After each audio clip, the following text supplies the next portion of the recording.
Good morning, everyone. Welcome to ASIS School Podcast. Today, we have a special guest, Dr. Kavita Bajpal, with us. We are excited to learn, laugh, and get inspired. So let's dive into an interesting conversation. Hello, ma'am. It's great to have you here with us. So could you tell us something about yourselves to the audience? So first of all, thank you so much for having me over. And I am, my best introduction, which I always say, is that I'm the educator by choice. I always wanted to be an educator, and I have been in this field for almost 26 years now.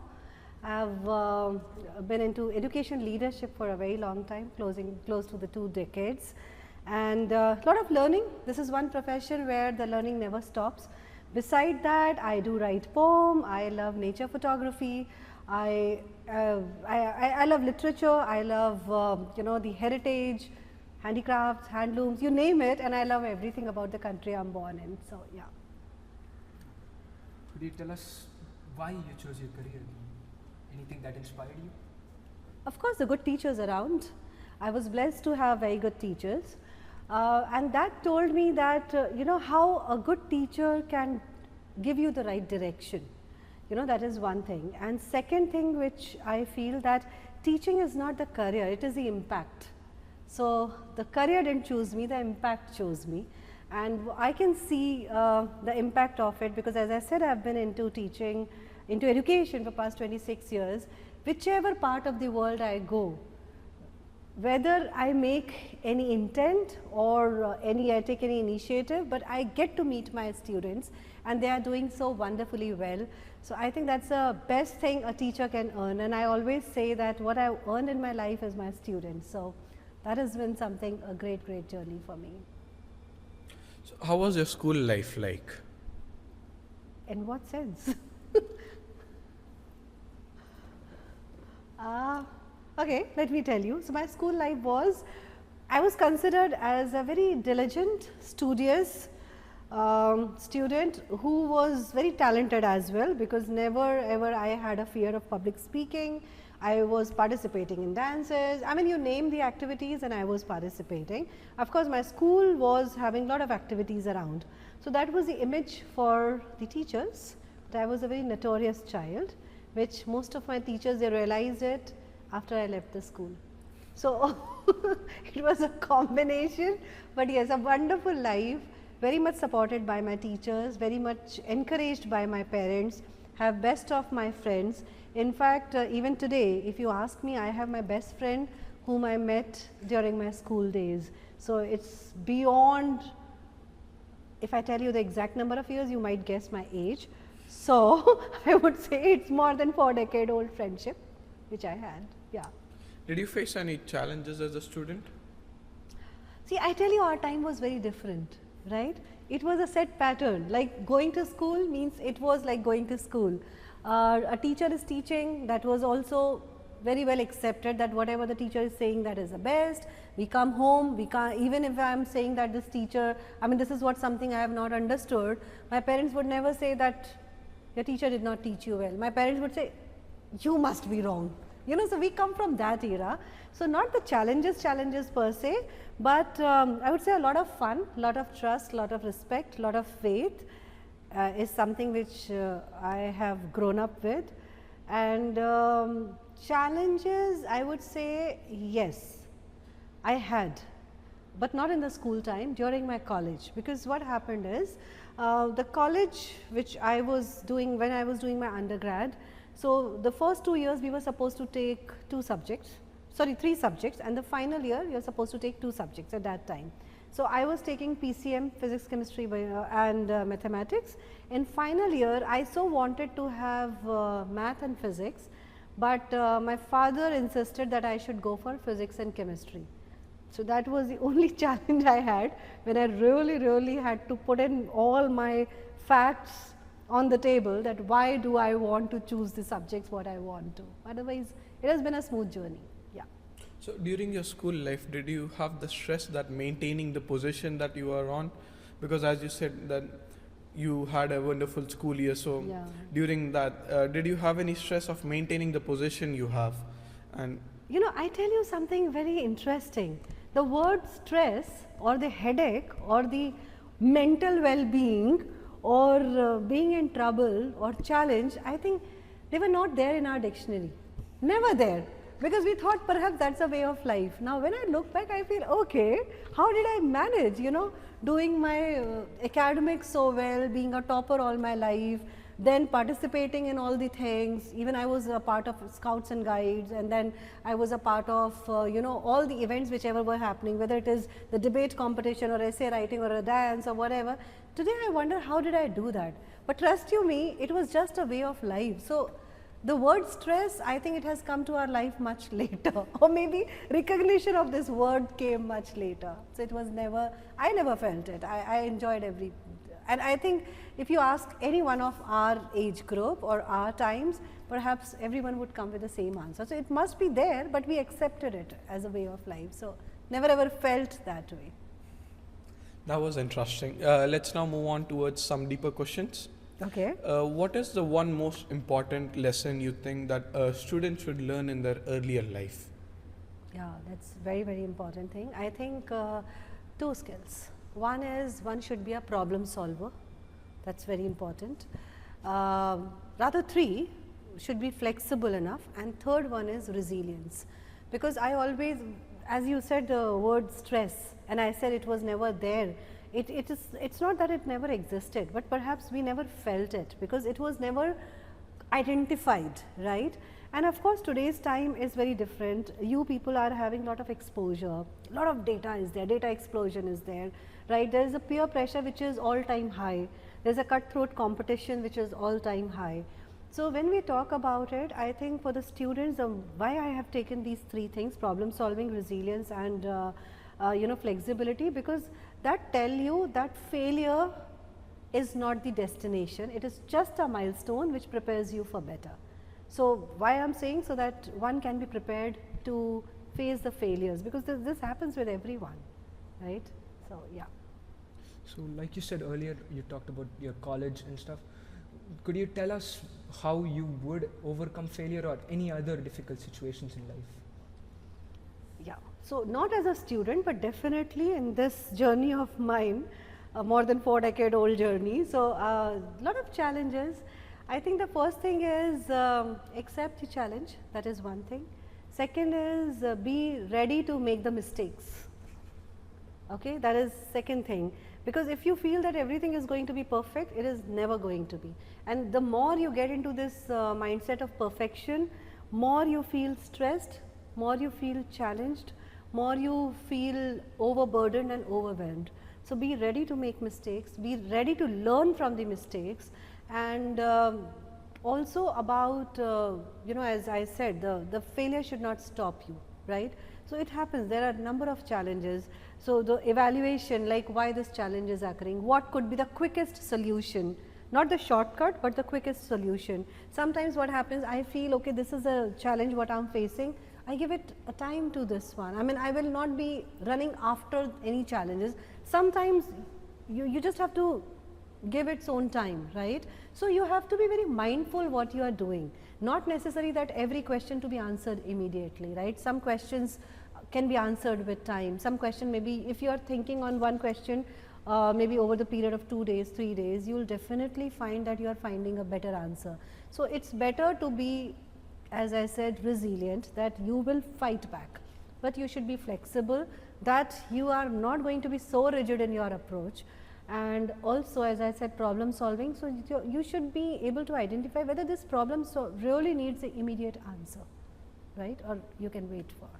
So yeah. Do you think reading is something that's most important in today's life for students? It has always been very important. Yeah, because reading, whether you are reading on Kindle or you are reading, maybe you may be an auditory listener. So maybe you are reading, through some app which is directly you are listening to, or you are reading. It helps because A, it builds your vocabulary.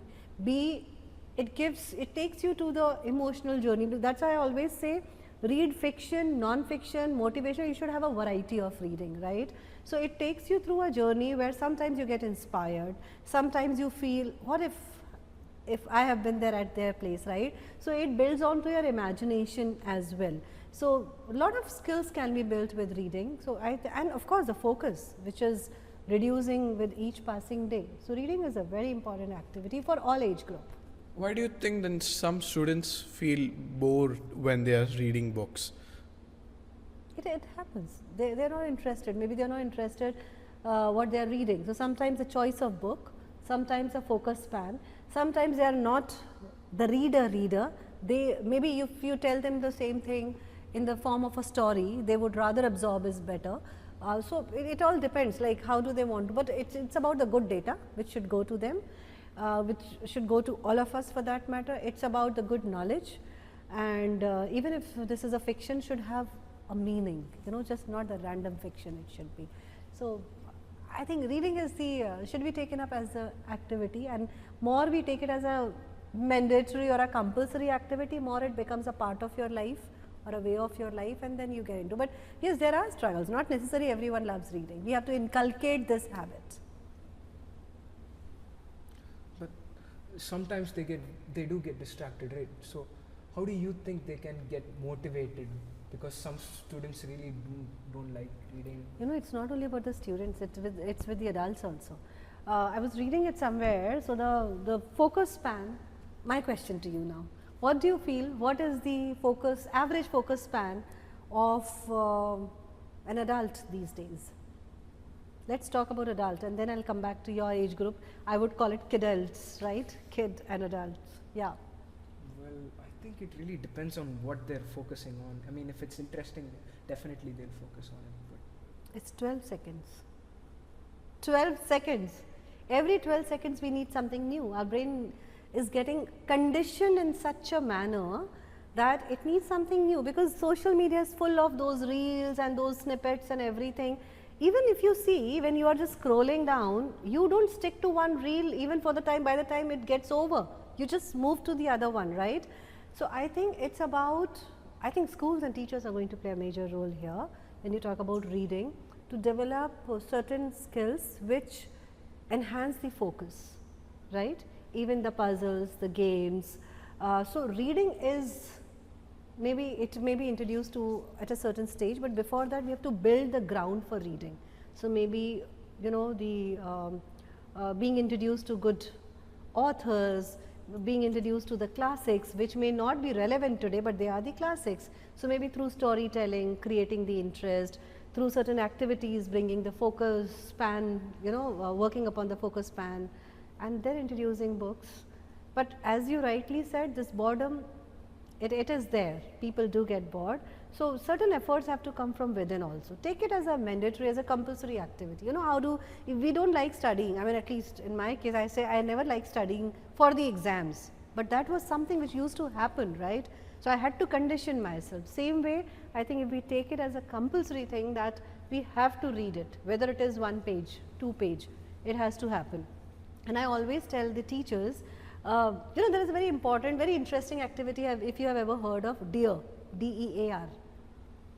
It is called drop everything and read. Okay? So in the school there will be a long bell wherever you are. So generally the bell is in such a way that most of the students should be inside the classroom, and the class will have the class library or a random books, and if it is not there, the teacher would carry that day. So children know that today it's a DEAR day, and suddenly a long bell will come. All the children will pick up the book of their interest. They would read for say 10 minutes, 15 minutes, 20 minutes, and once it is done, every book will have a feedback form behind. There you have to write, what did you read, was there any character in it, what did you learn. So it's a small writing skills also. So this is a very interesting activity which can be implemented in these schools, which is called DEAR, drop everything and read. So same way one can bring other activities also. So I mean, it's a lot of efforts, but we have to do it, right? Well, thank you for your insights, ma'am. Thank you so much. Let's come into something a bit more fun, shall we? Yeah. Well, we welcome you to the rapid fire round. So are you ready? I have to be. Do I have a choice?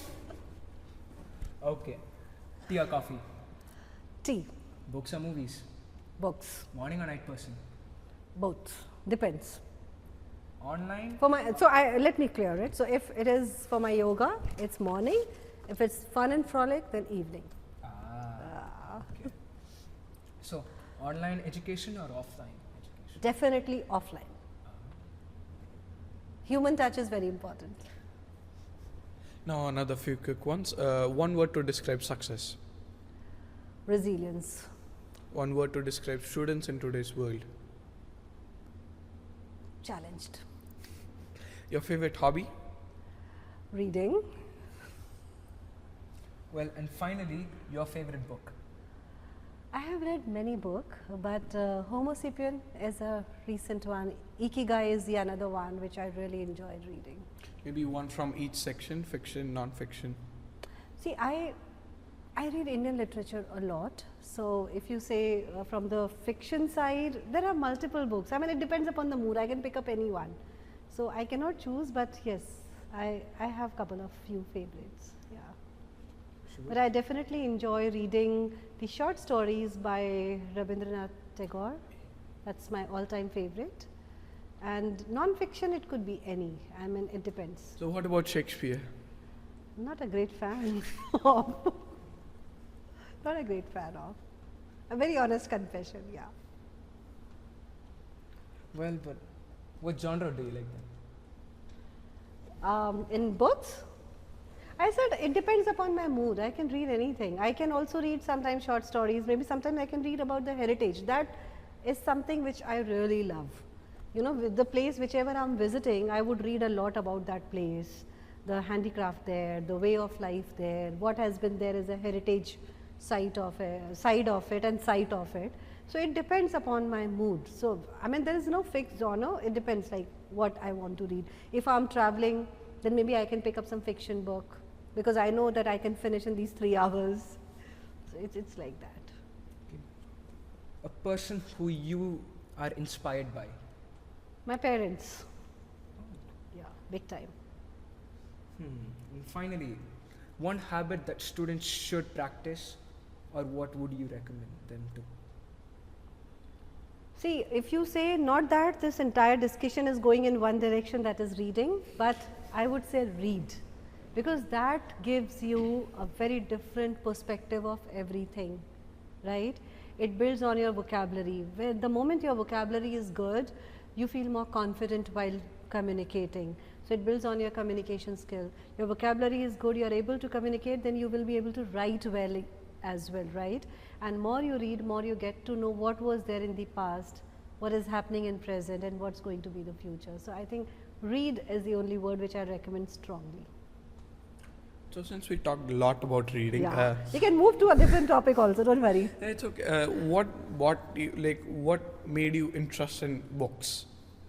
I think both my parents, they used to read a lot. Perhaps seeing them, you know, the children, they actually learn, they imitate, you know, like small monkeys, they do imitate people. And I have seen my parents reading a lot. My father used to write also. So maybe from there. And then, you know, what used to happen at that time, this internet and all were not there. I'm talking about years ago, right? So when my parents used to talk things which used to carry a lot of knowledge base, and I always used to wonder how, and that how answer came through the books, right? So today if I say it's not about just read the books, you can read a good article also, online also. It's about reading, yeah. Then we can move to a different zone. I mean, reading is one area of interest, but as I said, I love photography, I love public speaking, I love yoga is another thing which I really, really enjoy doing it. So yeah. photography, is there a specific genre you have, wildlife or? No wildlife. I did not get chance as yet to do intense wildlife photography, but I love doing portraits. Oh. Yeah. So do you have a camera? Yeah, I use DSLR. I have different lenses. So yeah. And portraits, do you draw? No, portrait photography. Portrait photography. Could you tell us about that? I'm not really. No, it is like something, if you give, you know, if my DSLR is in my hands and if I'm somewhere here, I would rather try to capture the people, the things around, rather than, you know, getting into the scenic side of it. Capturing people in different moods. That's the best thing. So even if I'm sitting at the airport and I'm just waiting for my flight, I don't have my DSLR. Phone I don't like using much for photography purposes. Then I keep observing people, who's doing what, So that is maybe, I use my DSLR to use that lens as well to capture the moods. I've thought about this, man. I'm genuinely inspired by how usually when I look at reading, I genuinely get bored, but I don't know, it's like a new light now. But Oh, is it? Thank you so much. I think that's the job of a teacher. So, have you started your career as a teacher, or it was? Always wanted to be a teacher. That's how I have introduced myself. In fact, I tell you something interesting. As I said, I have been surrounded with all my teachers, right? Very good teachers. So the day I decided that I want to be a teacher, this was my teachers only. They said, Kavita, you can do something better. Why teaching? And you know, that was one statement which even stays with me till today. Why teaching has been taken as a second line or the second or the third option of career, right? And you know that you can do something better, because I was considered as a very bright student. So they thought perhaps I must go for some, maybe engineering. At that time, very limited avenues, right? So engineering or UPSC or something. But I really, really wanted to be a teacher. So that was a dream from in school, or in college you decided that you want to go for? I don't know, my mother used to say that I used to teach children around my house who were older to me, but I used to gather them and I used to teach them when I was 2 years, 3 years. So perhaps it grew with me, but you know, I really liked the discipline what a teacher has to carry, right?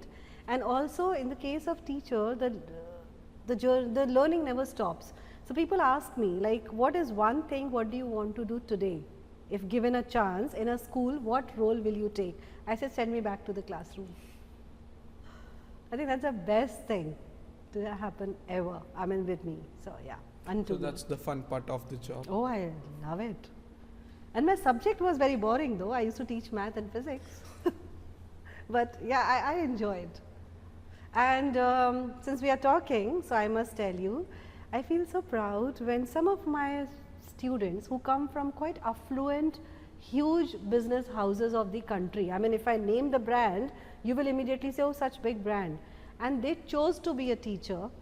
And they mentioned, someone who has done PhD, he has written in one of his books that I chose to be teacher because I was inspired by Miss Kavita. Then there was someone who I very recently got to know. I was talking to one of my students, she's based out in UK, and she said, you know, miss, every time you used to teach physics and I never scored well, but CBSE I topped in physics. And in my speech in my school I have taken your name. So I think this is the biggest reward one can get. No other profession will give you this reward. So why PhD as a doctor, you have mentioned? So why after becoming a teacher you also wanted a doctor degree? It's a doctorate. Yeah, so PhD is basically, see, this is how it is. Like when you are in school, you are doing multiple subjects. When you are coming in undergrad, then you are doing specific subjects. In a post graduation, you are doing one particular subject. And when you do beyond that, so then some line or some concept which stays with you, you want to do research on that. So this is the part of my research. So it's about PhD is about all about research. I wanted to know a little more like how the world is progressing in terms of education.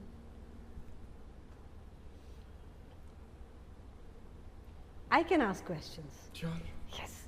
What is your take on AI? As a lot of people say that it's going to take jobs, I feel like if we use it the perfect way, it's a help for us. Of course. So even though a lot of people nowadays say that AI is bad or do not use AI, I feel the opposite. It depends on the person how he or she is using it. I'm with you. If it is the ethical use of AI, I think it's very good. It's a good support. Number one, it's a very good support tool, and it is not profession or field specific. That is one good thing. And second thing, what I feel about AI, though it's going to take away a lot of jobs, but it's going to create those many jobs as well, Yes. right? So I think it's a good thing to happen, right? The only thing is the ethical side of it has to be taken care of. Your take on AI? it's good for tests. Ah, good. It's good for saving time. Yeah, it saves your time. Yeah, I don't think I'd be able to prepare for any of the tests without AI. Nice. So it's more of a tech dependency you're talking about. I think it's my dependency. Nice. See the perception. So do you think AI will be there for future? AI helps teachers for future, or it'll be a problem for teachers for future? It cannot be a problem if it has been taken as a good tool. It's a support tool, right? See, I tell you, nowadays things are changing. You guys are more exposed to the data, as I said.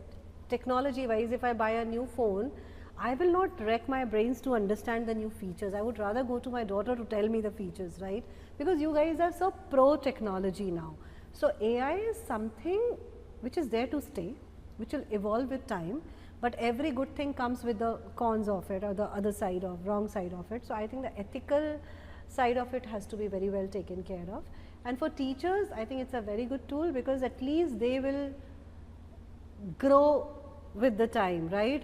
Because I always say, there is a favorite quote I keep saying about it, and let me just quote it here also. It is by Sir John Dewey. He said that if we teach the students of today how we were taught yesterday, we are robbing their tomorrow. So we have to be prepared to teach you all, right? So if I have to make you a future ready person, then I have to learn what's going on in present. So for teachers, they have to accept it. The thing is, how to use it correctly is a thing. So it should not be used as for the shortcuts. Well, don't you think other professions might suffer due to the implementation of AI, like the current implementation which will take away jobs from other professions, like which demand physical labor or analytical skills? You think AI would take over even if we do use it? See, it will change. So few jobs will go, few will be created. For example, drone, right? Now drone, when we were young, first of all, we never knew about what the drone is.